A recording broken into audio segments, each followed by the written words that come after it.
silaturahim. Ini penyebab datangnya rezeki dan memperbanyak. Perlu kita ketahui, silaturahim ini istilah dalam agama kita khusus bagi orang yang punya hubungan darah saja. Bukan semua orang muslim, gitu kan? Kalau seorang muslim umumnya kita mengatakan ukhuwah, persaudaraan. Kalau sila artinya hubungan, rahim hubungan darah, hubungan darah. Makanya kata Nabi SAW, telusuri jalur nasab kalian. Saya sarankan sini teman-teman, mulai malam ini kalau bisa, coba ingat-ingat siapa kakeknya, ayah kakeknya. Kalau ada orang tua kita yang masih hidup, tanya, buat jalur nasab. Karena Nabi SAW mengatakan, telusuri jalur nasab kalian. Kakek kita siapa, ayahnya siapa, berapa bersaudara, nikah sama siapa, saudara-saudaranya, punya anak siapa. Jangan sampai kita ketemu sepupu kita di jalan, nggak tahu gitu. Ada rahim dengan kita, gitu kan. Kata Nabi SAW, telusuri jalur nasab kalian, karena akan memudahkan kalian silaturahim. Silaturahim. Jadi ini harus yang punya hubungan kerabat ya, hubungan darah. Dalam riwayat Bukhari Muslim yang lain kata Nabi SAW, kata seorang sahabat, waktu dia bawa satu kantong dirham, dia bilang, ya Rasulullah, saya punya sekantong dirham, saya mau sedekahkan. Ada dua orang target saya. Yang satu muslim umum, tidak ada hubungan kerabat sama saya. Yang susah, yang satu muslim, punya hubungan kerabat sama saya dan susah. Yang mana saya bantu? Kata Nabi SAW, kalau kau bantu yang punya hubungan kerabat denganmu, maka kau mendapatkan dua pahala. Pahala sedekah dan pahala silaturahimnya. Dan puncak silaturahim teman-teman sekalian adalah kedua orang tua kita. Teman-teman di sini yang pendatang, ya. Juga tentu yang mukim, yang orang yang memang asli di sini. Kalau orang tua Anda masih hidup, jangan sia-siakan. Kejar sedekah paling afdal ke mereka tuh. Silaturahim teman-teman sekalian, pakai stopwatch kalau antum merasa terganggu pekerjaan. Telepon sehari 1 menit aja. 1 menit aja.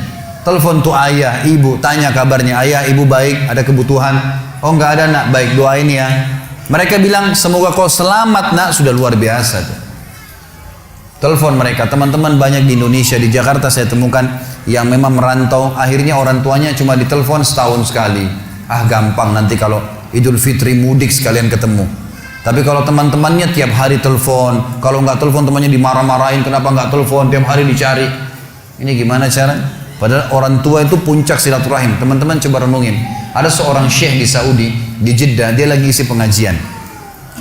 Kemudian saking pentingnya dia tahu ya, ini orang tua bagaimana. Dia bilang, saya ditelepon oleh seorang laki-laki.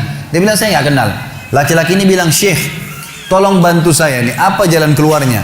Sejam lagi saya akan divonis oleh pengadilan, dipenjara 10 tahun karena saya difitnah. Difitnah, data-data palsu semua dikasih ke pengadilan dan saya difitnah. Apa saran Anda nih? Kira-kira apa yang saya harus lakukan nih supaya Allah bisa menyelamatkan saya? Kata syekhnya ini, saya dengar ceramahnya, dia bilang begini, menarik sekali kisahnya. Dia bilang, apa kau masih punya orang tua yang hidup? Kata orang itu, ayah saya sudah meninggal, ibu saya ada. Kata syekhnya, kau masih bisa keluar dari pengadilan? Dia bilang masih bisa. Baik, sekarang kamu keluar dari pengadilan, singgah di restoran terbaik yang kau temuin, kemudian temuin ibumu, ajak makan siang ibumu. Kata dia, syekh, sejam lagi saya divonis penjara 10 tahun. Bagaimana bisa mau makan lagi sama orang tua? Kata syekhnya, kalau kau mau jalanin saran saya, jalanin itu. Anak ini dalam kondisi dia bingung, tidak tahu apa, maka dia pun singgah di restoran, kemudian dia pergi ke rumah ibunya. Setengah jam kemudian kata syekh, saya ditelepon. Syekh, jazakallah khair, semoga Allah balas Anda dengan kebaikan. Kata syekhnya, kenapa? Dia bilang, saya baru ditelepon oleh pengadilan, ternyata orang yang membuat fitnah buat saya terbongkar kedoknya dan dia sekarang yang akan divonis 10 tahun.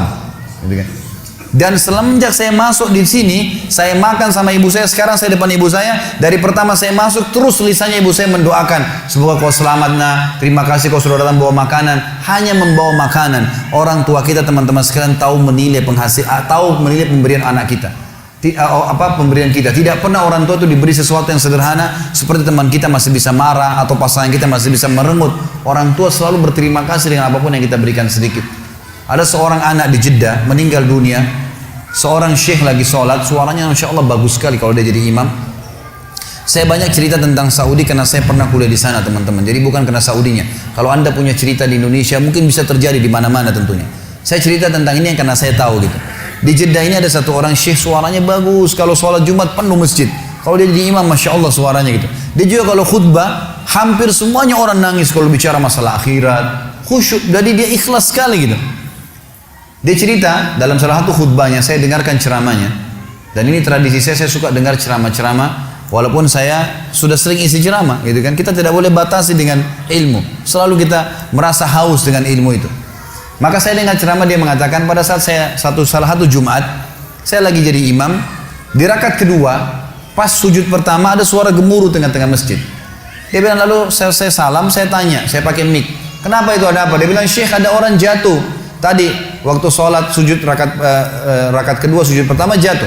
Kata Syekhnya, berikan dia ruang biar dia bernafas dan tolong antar. Beberapa ikhwah tolong antar ke rumah sakit terdekat. Waktu diantar, kata dokternya, orang ini sudah mati setengah jam yang lalu. Maksudnya pada saat dia lagi sujud di hari Jumat, gitu kan? Ini luar biasa. Kata Syekhnya, ini jelas-jelas husnul khatimah. Hadis Nabi SAW, siapa yang meninggal hari Jumat tidak akan kena fitnah kubur. Dan juga dia mati dalam keadaan sholat. Jelas dari ibadah, apalagi lagi sujud kepada Allah SWT. Lalu dia bilang, datang adiknya, mengambil jenazah kakaknya. Lalu saya bilang, ini kakakmu datang jauh-jauh sholat di sini karena dia mau sholat dengan saya. Dia mau dengar ceramah, dia mau dengar suara bacaan Al-Quran. Maka saya minta, tolong izinkan saya memandikan jenazahnya. Kata adiknya, baiklah silakan. Datanglah Syekh ini ke rumahnya, dimandikan jenazahnya.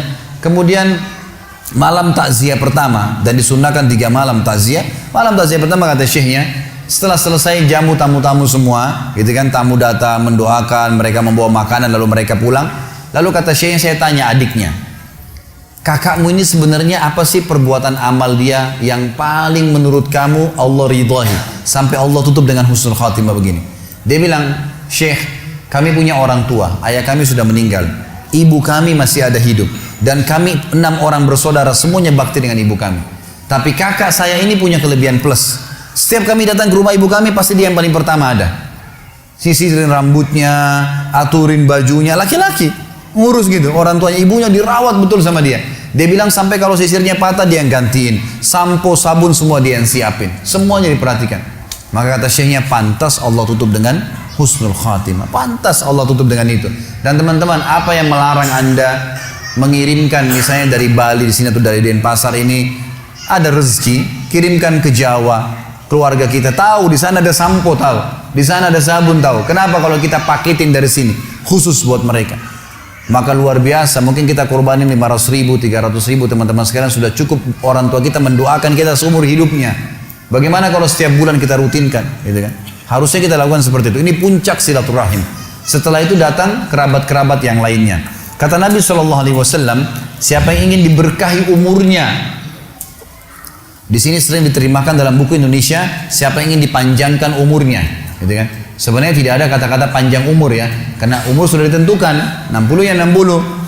Tapi di sini maksudnya diberkahi. Jadi kalau dia punya 60 tahun, dia sering silaturahim, dengan ada orang lain punya umur 60 tahun tidak silaturahim, kita temukan yang sering silaturahim ini akan berkah hidupnya. Sudah banyak bangun masjid, sudah banyak kegiatan-kegiatan sosial, Allah berkahi umurnya.